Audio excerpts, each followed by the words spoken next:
Kia ora, welcome to Shared Lunch, brought to you by Sharesies with BusinessDesk. My name's Patrick Smelly, I'm the editor at BusinessDesk. Today we look at Contact Energy, one of the 4 large power companies often referred to as the gentailers, meaning they generate and retail electricity.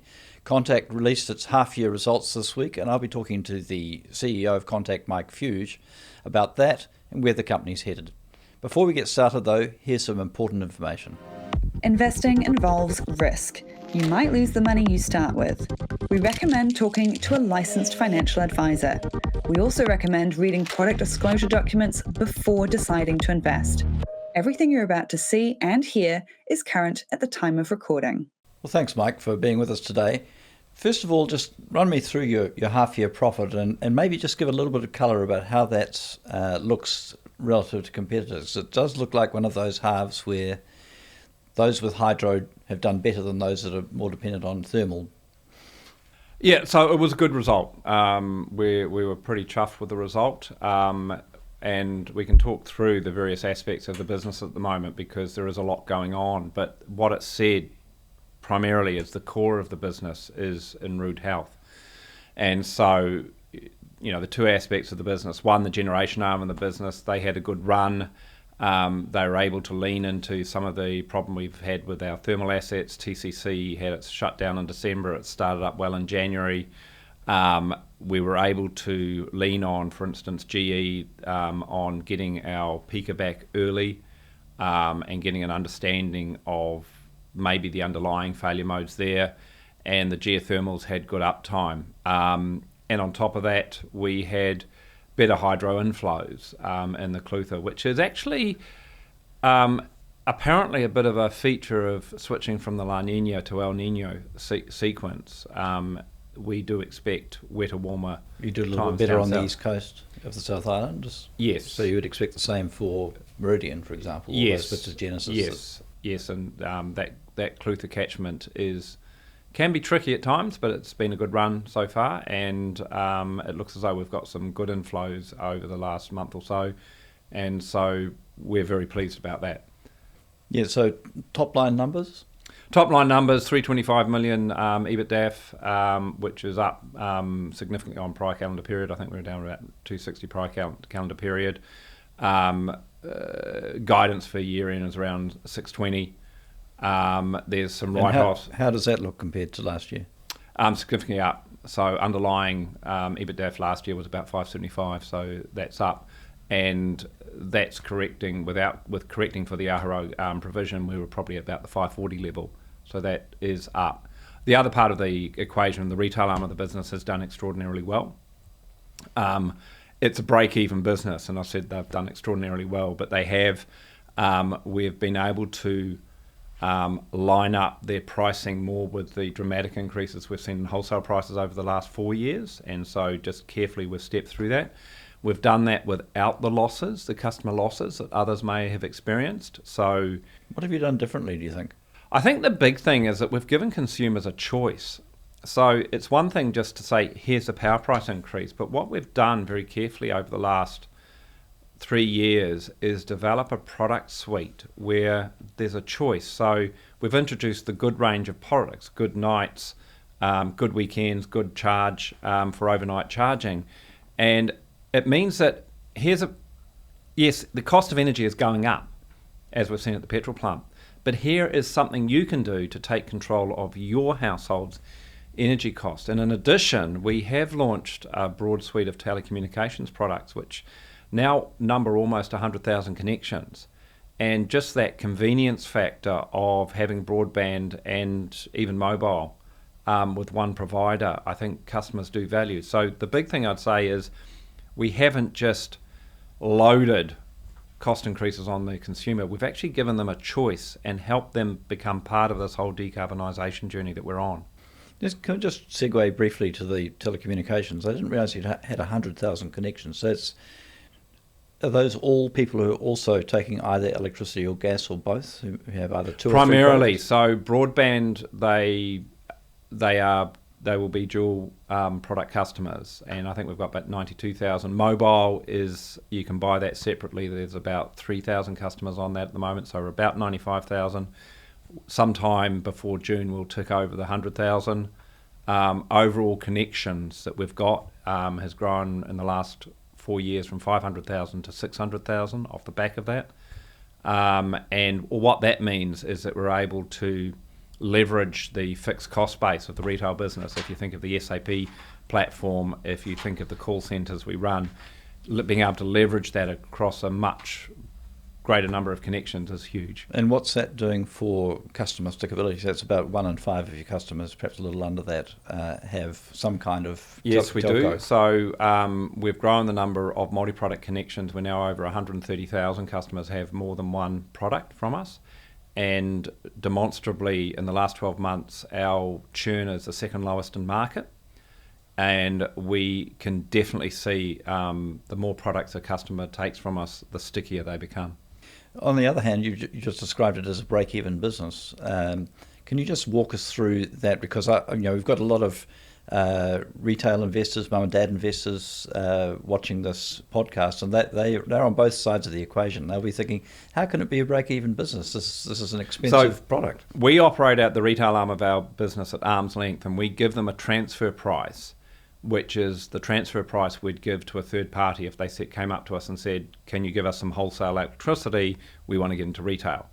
And so we operated at arm's length. Now, wholesale prices in the last 5 years have gone from, say, $80 or $90 a megawatt hour to, if you look at the ASX today, looking forward, it averages probably 150.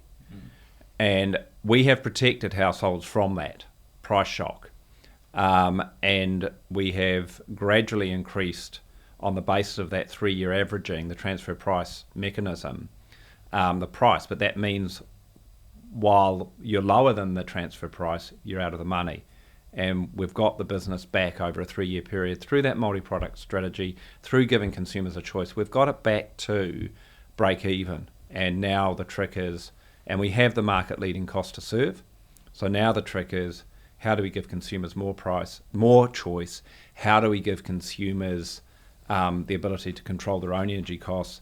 How do we control our own cost to serve and continue to grow the business and its profitability? So what do you target in terms of ultimate margin on retail customers? I mean, what's the point of them if they're not making money for you?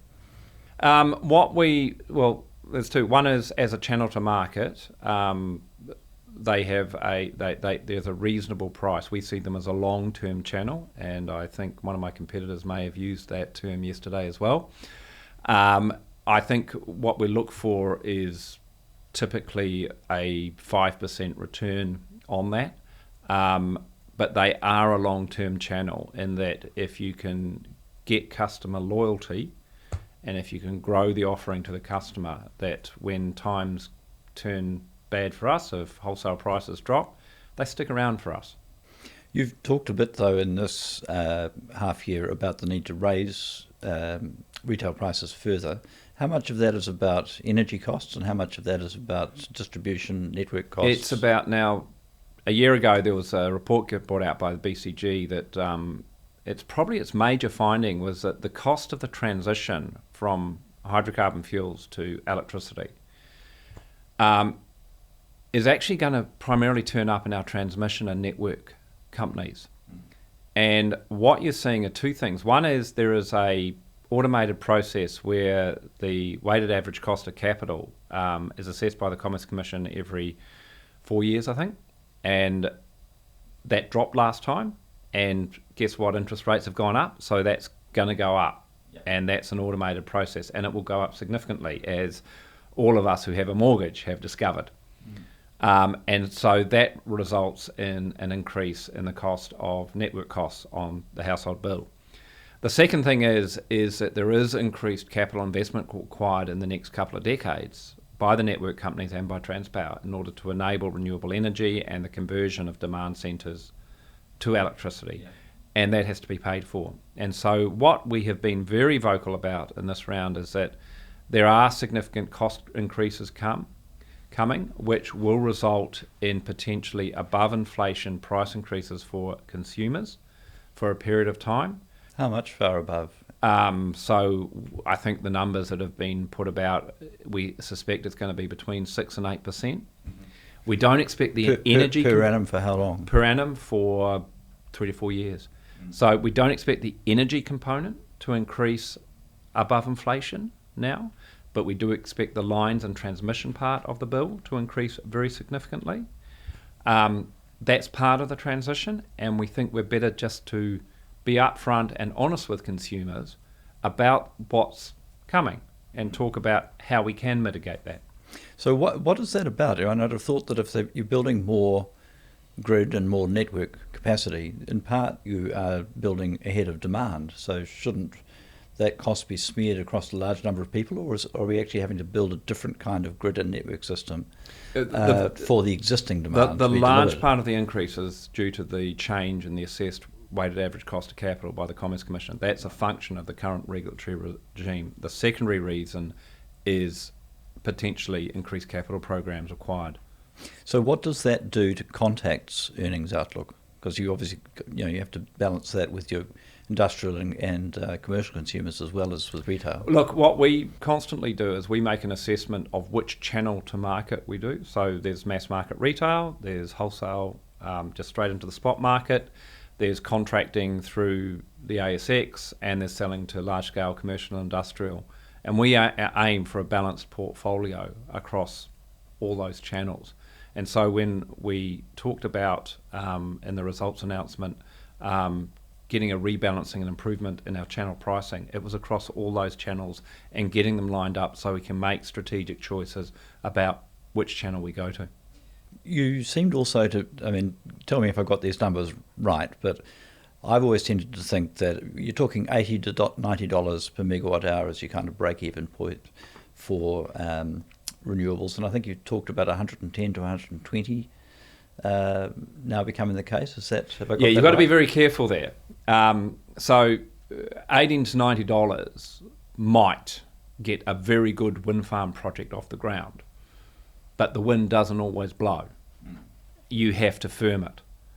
And so what we said is that the long-term expectation of price we put in the range of 110 to 120 real terms, so inflation adjusted in 2024, and that sort of captures the cost of firming. It's not a huge cost of firming, but there is a cost of firming in there that you must take account of. For the uninitiated, when you talk about the cost of firming, you're talking about the cost of either gas or coal coming into the... Gas or coal or biomass, or investing in battery technologies, or D, all of the above.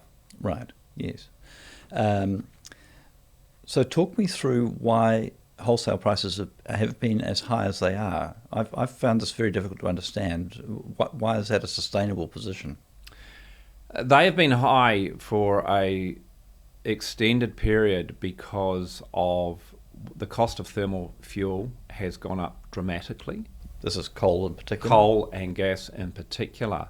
But as prices come forward towards closer and closer to you, there's a range of risks which aren't so important in the medium and long term, but in the short term you have to take account of. So a sudden outage of thermal plant, remembering all thermal plants in New Zealand are over 15 years old now, a sudden loss of gas supply, a sudden transmission issue, and those risks invariably in an open market get priced in, and that's why often in the near-term ASX you see elevated prices, because people get anxious about a dry year, or poor hydrology in the North Island, or the South Island, or one of the thermal centres potentially having asset management issues.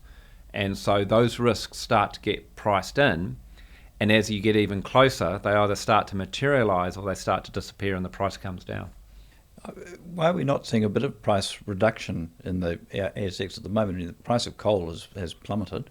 Well, you are seeing a price reduction. And the winter situation this year looks okay. Yeah, and so the ASX for the near-term quarters has come off significantly, and actually 2027 has dropped to, I think, 130. And so the curve, you can see a curve coming down, which says actually the future's looking a bit more in line with our long-term guidance. Now, something could happen in the meantime, and you might see plant failures or gas shortages or gas abundance or a range of issues, which will see that 130 either go down further, stay flat, or potentially come up. Yeah. And over the past few years, what's tended to happen is those outer years have tended to go up until today hits us. Right. So let's walk through the various things that could happen. So the elephant in the room, as always, is Tiwai Point. What's your expectation there?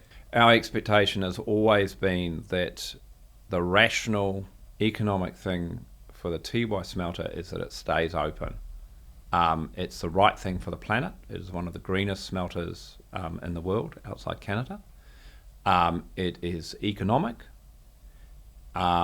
And it is a significant contributor to balance of payments. So the right thing for the smelter is that it stays open.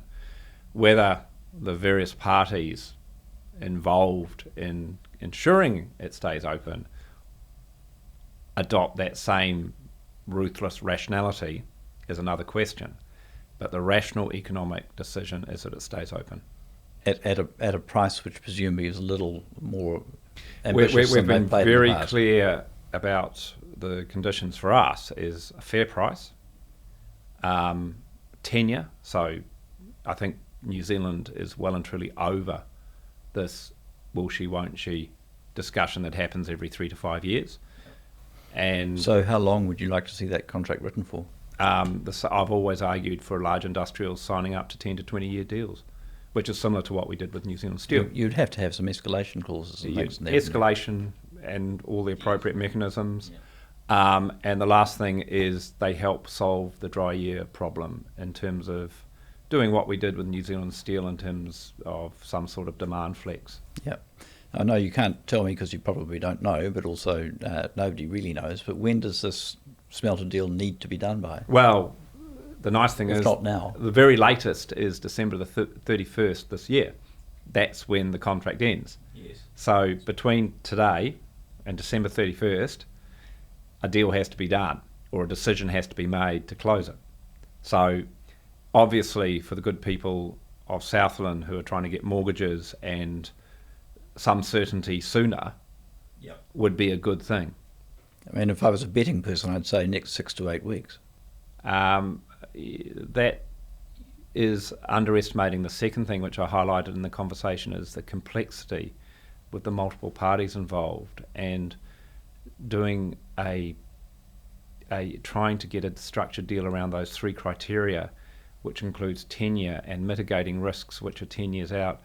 The complexity of the process should not, with multiple parties, should not be underestimated. Do you have a price in mind roughly per megawatt hour that is a fair price? I can't comment. Well, I've given you what a fair price is, which is our price expectation over the longer term, which is reconciled for location, for any demand flex options, for the credit rating of the counterparty. We always look to reconcile back to our pricing expectation. But your expectation is that the smelter stays open, and so we can take that off the table. So I'm not changing that posture. My expectation is the smelter will stay open. So the next big unknown, which can to some extent be controlled, is gas. What's the gas outlook, and what, if anything, has the change of government meant with respect to the potential for gas either to be short or long over the next 10 years? Look, I think gas is tough. Gas, there's no easy way out. I think the decision of the last government was unfortunate because, and I've used this analogy several times, the boom years in Aberdeen and the North Sea sector were not when they started up the North Sea. They were in the 90s and the noughties when highly capable, bright people with really advanced technology and heavy capital investment were chasing the second 50% of reserves. That's where Taranaki was getting to before we introduced the oil and gas ban, and suddenly you had an evaporation of capital, an evaporation of technology, an evaporation of talent. And that means that we're going as a nation to struggle to get that confidence back, because once it's gone, it's very difficult to bring back. And so gas is going to be tough. There are some of the drilling campaigns, I think Kupe, they've had a slight disappointment. Maui, second part of the campaign on Maui B was slightly disappointing. Pauakura, they've stabilised, but there hasn't been a huge amount of upside announcements. And the 2C reserves on Kapuni have been downgraded. So it's been a flow of not bad news, but slightly dismal news. And that adds up. So I am concerned about the long-term certainty around the gas sector. So what does that imply about the price of gas and security of supply? Well, the price of gas will probably go up. And where are we now with the price of gas, roughly? 8 to 10 in a good scenario. It's been as high as 30 when it gets scarce. A lot of it is not fully disclosed because they are bilateral contracts. You can watch the spot, but there's very little volume traded. The price of gas will go up, and that may attract investment back in to develop some of the smaller, more difficult reserves which are still there. Yeah. How long do you expect gas to be in the system? I expect gas to be in the system well out to 2045, 2050.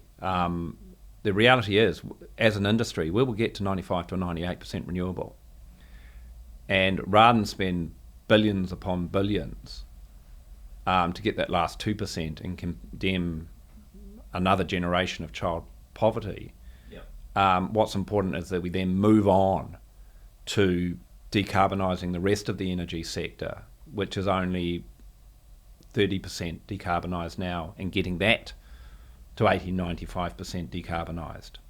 And gas has a role to play in just making sure that we're at 98%, not 85% in firming. And with respect to the big gas users, do you expect Methanex to remain as large a consumer now? What do they take, about a sixth of all gas produced? That depends on the reserve situation. Methanex are a valued part of the Taranaki economy. They have done an extraordinary job over the last 2 decades in getting back up to capacity. Like any large-scale user of gas, they need certainty. And so, I mean, would it make it easier or harder if Methanex would decide that it had become too difficult? I mean, not talking in the short term, but I think over the longer term, that loss of certainty underpinning the market, on balance, would not be a good thing. in terms of, you mean people being willing to develop the gas reserves? Develop the gas reserves. If you have Methanex there, you know you have a willing and reasonable customer. Yep. So the other leg, I guess, is renewable developments. So what's the outlook there? What's Contact up to?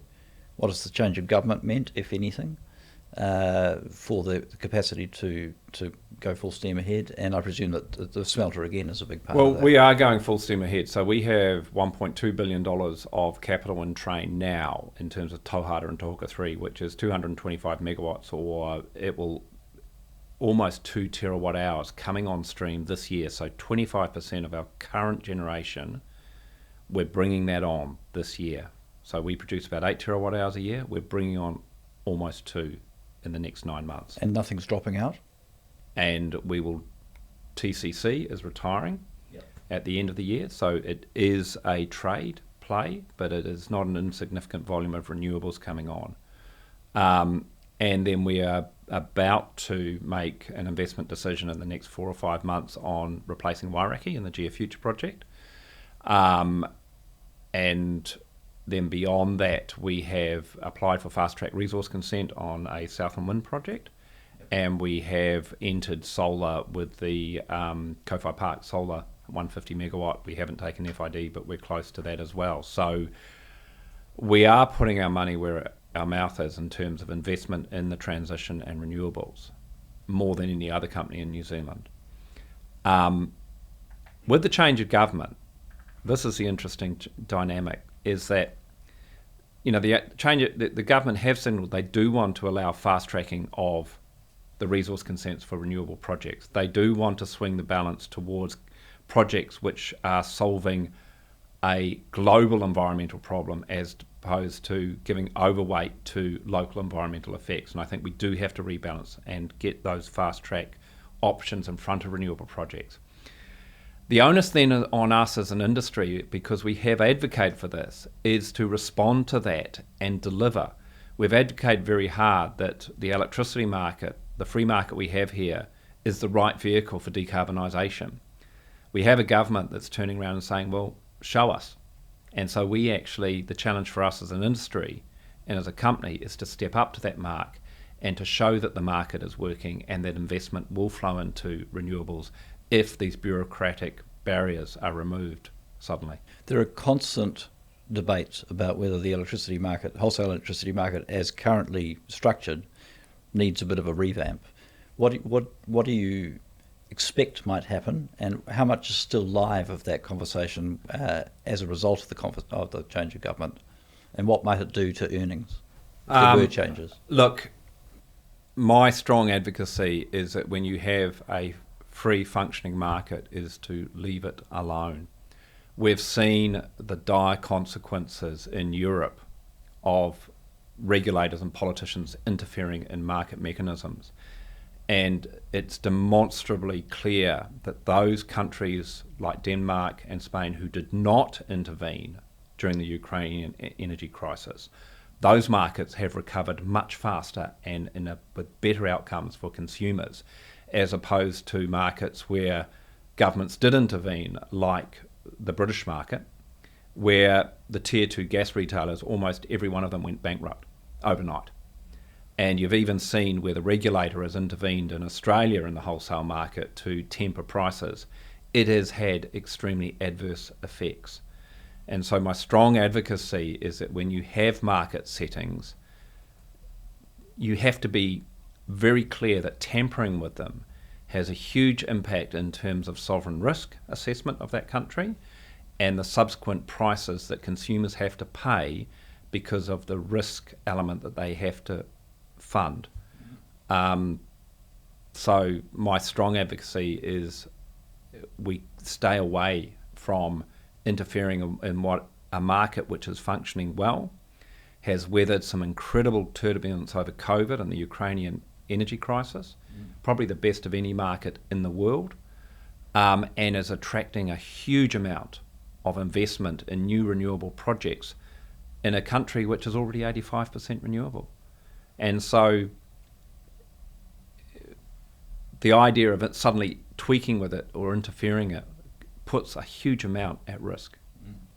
So are any of the kinds of changes or areas of reform that were being considered by the Electricity Authority prior to the change of government still on the table? What's the vibe? There's always ongoing discussions. There is the talk about the movement from 30-minute settlement to 5-minute settlement, which, if anything, will make the market even more dynamic and more competitive. That's just building on what's already there. There is talk of potentially changing billing to disclosing your competitive pressure. I see that as relatively cosmetic. We're always very proud to compete transparently and openly. We're happy however that lands. We're very happy with the way it is now. We're proud of the transparency we give our customers. Other aspects, wholesale market reform per se, I think that's off the table. Lake Onslow, because whether you like it or not, that was a market intervention, is off the table, which is great. And as I said before, it's now on us as an industry to step up to the mark and show that we can take the responsibility. You know, we're not in a nanny state. We are expected to behave like adults. Yeah. So let's just walk through two or three of the development options that you've got on. Tauhara has been a bit problematic. Where are we at with the fix on that? And what are you fixing?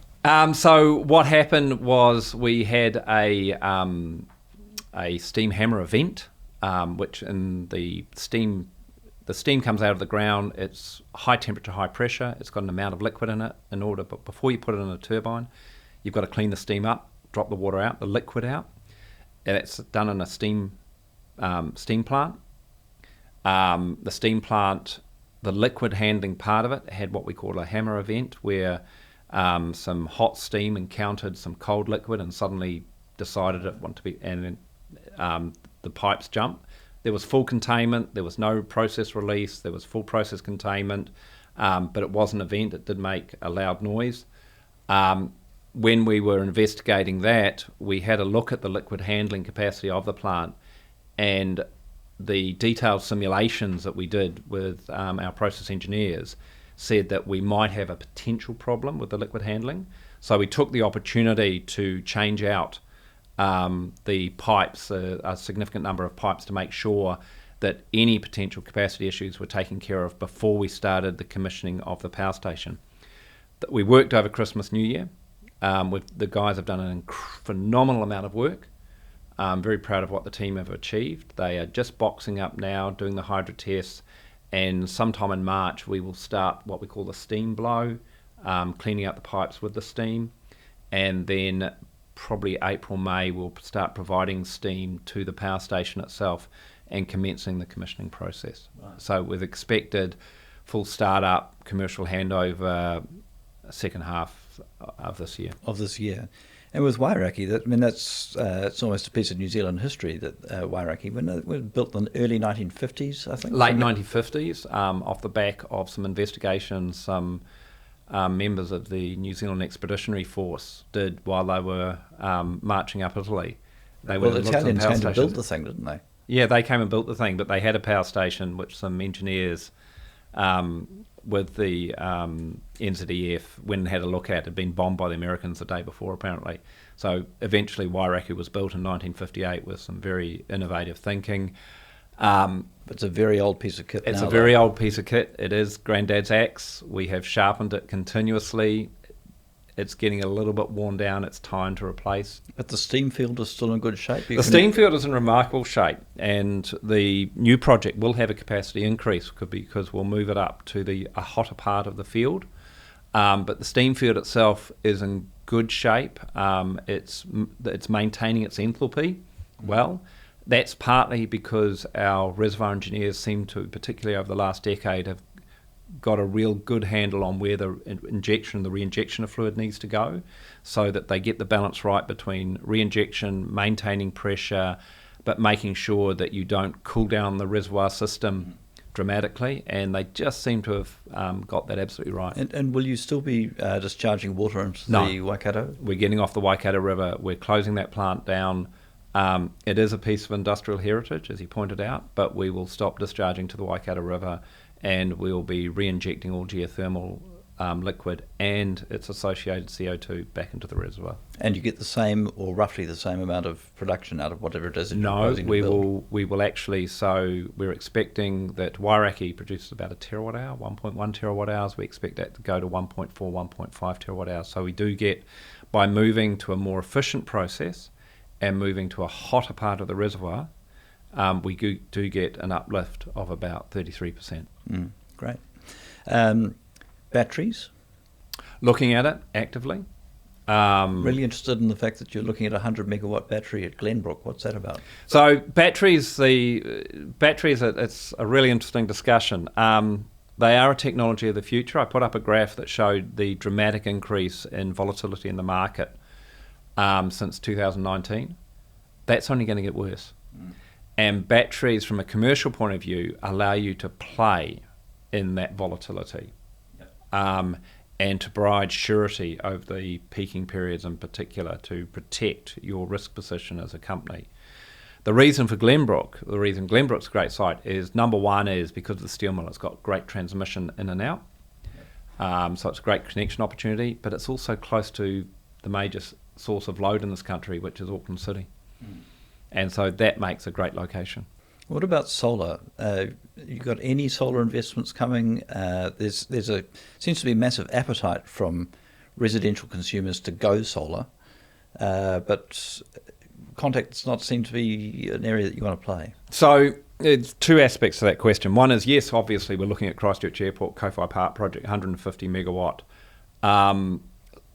solar project. We see solar in New Zealand as being a niche, despite the outstanding weather we have at the moment. Solar resource in New Zealand is not quite what it is in Australia or Chile or the Sahara Desert. And so it'll always be a niche application. That doesn't mean without that with good land, good connection, and a good off-taker, a solar project cannot be economic. And that then leads to the question about, well, what about domestic? And it's the same. If there is potential for domestic solar, it's probably at best break even.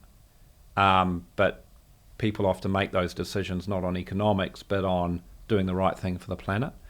Where we see ourselves playing in that is at the integration layer, is providing the smarts that allow people to get the most out of their solar, their battery, their electric charging, their hot water heating, not necessarily putting in the hot water heater, the battery and the solar ourselves, but that integration layer we actually see as facilitating that is where the value is. So last question, because I know you've got to go, but every CEO that I've ever worked with or spoken to has about 3 or 4 things which are probably the big things that keep them awake at night. What are the metrics that you live and die by, and which matter most to Contact Energy, which an investor looking at the company might also be able to observe and say, well, when that's going well, the company's going well. When that comes back, the company's got a challenge. Oh, look, you're right. There are a range of things that I do look at, and there's a very human side to this. So obviously the EBITDAF number that we turn up with every 6 months, and, first thing I look at every morning is revenue, how have we done in trading the previous day. But probably above that is, and the thing that we haven't talked about in this results, is our safety. We are the safest industrial in New Zealand in terms of our safety record. That slipped a bit as we increased the project activity, and we're back in terms of our safety. Keeping our people safe, keeping them engaged, keeping them motivated, particularly when you're on a path for growth. And then there's the other things. How are your projects coming along? Are you actually delivering? Is your customer base in the right space? But that all comes from a culture within the company and how well your people are turning up, how engaged they are, how safely they're working. And if you're taking care of those basics, then the revenue does flow. You do make healthy returns. You do deliver your projects on time. You do deliver them within budget, which are also incredibly important, because without those, the company doesn't exist. Mike Fuge, thanks very much. Thank you. Well, thanks for tuning in, everyone. You can watch Shared Lunch on YouTube or follow the podcast on Apple, Spotify, or wherever you get your podcasts. Leave us a 5-star rating and a comment with who and what you'd like to hear about in the future. We have a special offer for Sharesies investors too from BusinessDesk. If you use the promo code SharedLunch2024, all one word, you'll get $100 off an annual subscription to BusinessDesk. This offer applies only to those who are new BusinessDesk subscribers and can only be used once per subscriber. It can't be used with any other discounts, I'm sorry to say. Enjoy the rest of your week.